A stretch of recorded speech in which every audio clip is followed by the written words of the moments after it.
fraksi soal angket sekarang suaranya gimana, Bang? Solid. Di fraksi solid, teman-teman relawan 01 dan 03 juga sudah membuka komunikasi. Ini kan gini, siapapun yang mendiamkan kecurangan juga berlaku curang. Siapapun yang mendiamkan kejahatan juga melakukan kejahatan. Siapapun yang mendiamkan kekerasan sesungguhnya juga ikut melakukan kekerasan. Artinya kesadaran ini mulai nampak di seluruh rakyat kita, pendukung 01 dan 03. Di bawah kita sudah mulai komunikasi, kita sudah mulai ketemu. Hak angket sepertinya akan berjalan, dan itu adalah pilihan konstitusional. Hak angket itu adalah hak yang diberikan oleh konstitusi pada DPR, dan tidak boleh ada satu orang pun atau satu kekuatan pun yang melarang hak itu untuk digunakan oleh anggota DPR. Apapun kepentingannya, tidak boleh. Kalau dia coba melarang hak angket itu, artinya dia larang adalah digunakannya hak konstitusional. Apakah keinginan untuk mengajukan hak angket itu dari PDI Perjuangan sendiri akan disampaikan? Kalau sekarang sepertinya sudah jadi keinginan rakyat. Pas tanggal reses besok itu, Bang. Bukan masih sidang, Bang? Itu sangat teknis. Tapi kalau ditanya misalnya apakah kita siap mengajukan hak angket, sangat siap. Apakah rakyat juga setuju diajukan hak angket, sangat setuju. Apakah menggunakan hak angket itu sesuatu yang konstitusional, sangat konstitusional. Dan tidak boleh ada satu kekuatan pun yang menghambat konstitusi bergerak. Semalam Sekjen Nasdem bilang belum ada komunikasi resmi dengan kubu Mas Ganjar. Kalau persoalan resmi itu gimana sih? Harus bareng-bareng gitu loh. Enggak, ini dunia politik. Kita saling berkomunikasi di setiap levelnya kok. Jadi belum ada rencana untuk komunikasi secara formal kubu 1 dan 03? Sebenarnya yang penting itu komunikasinya. Formal atau tidak formal kan sangat teknis ya. Itu loh. Ada pandangan dari Majelis Kehormatan P3 bahwa hak angket yang diajukan ini rawan perpecahan gitu, Bang. Majelis Kehormatan ini Pak Zarkasih Nur itu memandang kalau misalnya hak angket itu lebih baik sudah ada jalurnya tapi tidak melalui DPR gitu. Seperti apa, Bang, tanggapannya dari P3 ini, Bang? Hak angket cuma lewat DPR, nggak ada lewat jalur lain. Nggak ada jalur lain. Kalau ada jalur lain tentang hak angket ya dia menyalahi konstitusi. Nah, kalau dianggap memandang rawan perpecahan itu seperti apa, Bang? Katanya. Enggak juga, ini kan persoalan bagaimana kita melihat kondisi ya. Dan saya lihat bahwa kecurangan itu kan rakyat sudah melihat sedemikian vulgarnya tuh. Ketika pulang dari TPS mulai bercerita satu dengan yang lain, ada begini loh, ada begini loh, ada begini. Masa sih? Iya, ada begini, ada begini. Dan rakyat semakin tersadarkan. Ini yang orang bilang, engkau bisa membohongi beberapa orang untuk beberapa waktu, tapi tidak akan pernah bisa membohongi semua orang untuk selamanya. Tapi lebih tegas P3 bilang malah belum mengambil keputusan, Bang, soal hak angket ini, Bang. Itu sebenarnya gimana, Bang? Yang jelas bahwa hak angket adalah hak konstitusional. Kalau DPR menggunakan hak konstitusionalnya, itu tidak bisa dipersalahkan.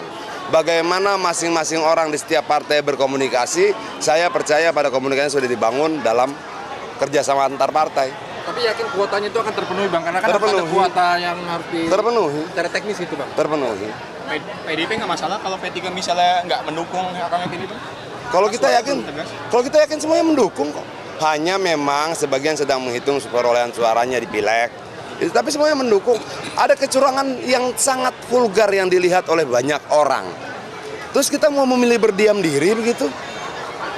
Nggak ada. Masifnya proses yang penuh dengan kecurangan ini tidak memberikan kita pilihan untuk berdiam diri, nggak ada. Kalau kita diamkan ini, jangan harapkan pemilu berikutnya akan lebih baik. Orang yang berkuasa dengan kecurangan akan mempertahankan kekuasaannya dengan kecurangan dan dengan kecurangan dan kecurangan. Orang yang berkuasa dengan kebohongan akan mempertahankannya dan kebohongan kedua, ketiga, keempat dan sebagainya. Sudah itu kok aturan alamnya. Tapi kalau objeknya apa? Ini ujungnya apa, pemakzulan Jokowi atau gimana? Nggak ada yang bicara pemakzulan Jokowi, angketnya belum berproses kok. Tapi ujungnya Kalau objeknya, Mana kita tahu? kalau objeknya apa sebenarnya, Bang? Loh, kita mau KPU membongkar Bawaslu dong. bukan eksekutif, Bang.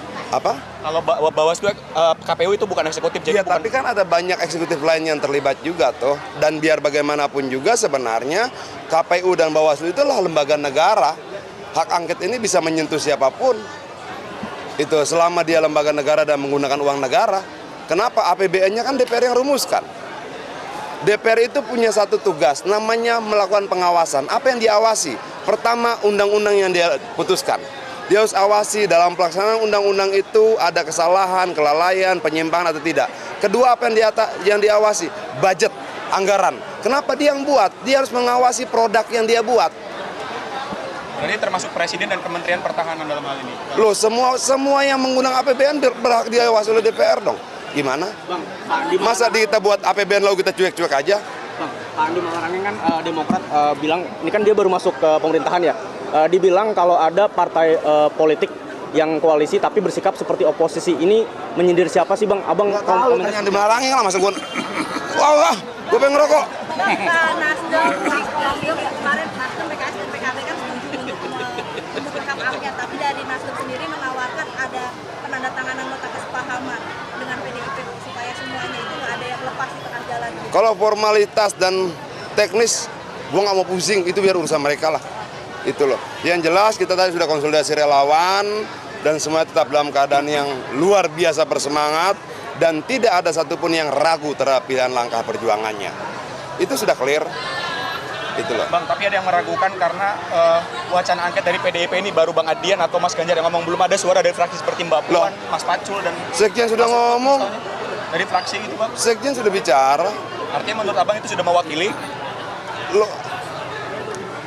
Lalu harus berapa orang sih yang bicara? Karena kan di fraksi ada Mas Putut, Mas Pacul yang itu mewakili gitu, atau Mbak Puan. Iya, tapi DPP kan ada sekjen, ada segala macam sudah. Kalau menurut gua itu tidak perlu dipersoalkan. Kita kompak, kita solid. Yang kita ingin lakukan adalah membongkar seluruh permainan di belakang ini. Di mana prosesnya yang bisa kita harapkan hak angket. Kenapa? Di situ nggak ada pamannya. Ikuti terus berita menarik lainnya. Jangan lupa like dan share seluruh akun Tribun Medan. Download Tribun X sekarang, menghadirkan lokal menjadi Indonesia.